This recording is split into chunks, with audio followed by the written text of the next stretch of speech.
The yogurt shop murders are one of the most disturbing unsolved crimes in American history. Not just because 4 teenage girls were brutally murdered, but because the justice system may have permanently destroyed the chance to find the truth. This case isn't just about who committed the murders. It's about how investigators handled it, how confessions were obtained, and how the real killer may have walked free. This happened in Austin, Texas, in December of 1991. At the time, Austin was growing fast.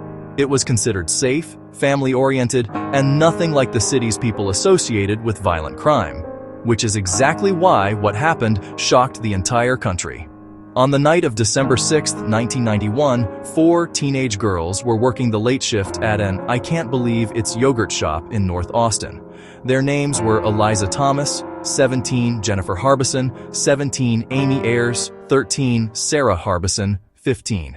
They were closing up the shop around 11 p.m. They never made it home. Early the next morning, firefighters were called to the yogurt shop after reports of smoke. Inside, they found something horrific. The store had been set on fire, and inside the burned building were the bodies of all 4 girls. They had been shot, they had been bound, they had been sexually assaulted, and then, after they were dead, the killer, or killers, set the building on fire to destroy evidence. It was one of the most violent crimes Austin had ever seen. Police immediately launched a massive investigation. There were no cameras, no witnesses who saw anything clearly, no obvious suspects, but investigators believed more than one person may have been involved. They believed the killer or killers entered the shop before closing, forced the girls into the back, assaulted them, murdered them, and then tried to erase the crime with fire. The brutality of it was overwhelming, and the pressure on police was enormous. Austin wanted answers, the families wanted justice, and investigators felt the clock ticking. But here's where the case begins to unravel. In the years following the murders, police struggled to find solid leads. They collected DNA, they followed tips, they questioned people who were in the area that night. But nothing led to an arrest. Then, in the mid-1990s, police turned their attention to a group of teenage boys, 4 boys, all minors at the time of the murders. They were questioned repeatedly, interrogated for hours, in some cases without parents present. Over time, police obtained confessions. But these confessions were deeply troubling. They contradicted known evidence. They changed repeatedly. They included details that didn't match the crime scene.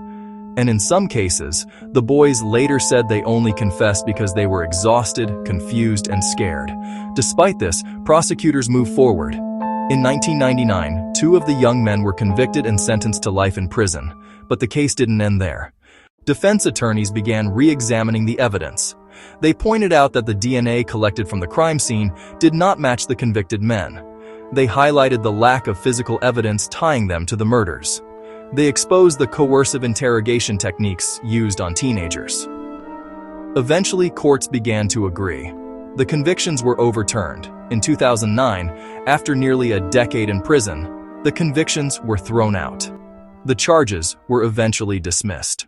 And just like that, the case was back to square one. 4 girls murdered, years lost, and no one held responsible. But it gets worse. Because during all of this, potential evidence pointing to other suspects may have been ignored or lost. DNA testing showed that the crime involved male DNA that did not belong to the accused teens.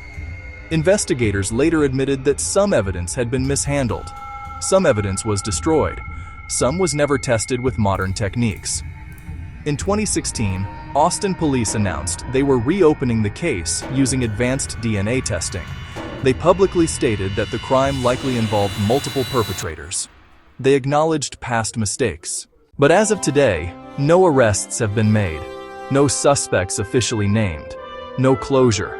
The families of the victims have spoken out repeatedly. They've said the justice system failed their daughters, not once, but twice. First by failing to catch the real killers, then by imprisoning innocent people instead. The yogurt shop murders are now studied as a textbook example of how high-pressure investigations can go horribly wrong. False confessions, tunnel vision, destroyed evidence, and years that can never be given back. What makes this case especially haunting is the possibility that the real killer, or killers, are still alive, still free. and never faced consequences. More than 30 years later, the questions remain. Who really killed those 4 girls? Why were teenagers targeted? And could this case have been solved if investigators had taken a different path? If you were in charge of this investigation today, what would you focus on? The DNA? The original suspects who were never fully investigated? Or the possibility that the truth was lost forever? Let me know what you think in the comments. And if you want more deep dives into the darkest unsolved crimes and justice system failures, subscribe and stay here. Because some cases don't just remain unsolved. They expose how broken the system can be.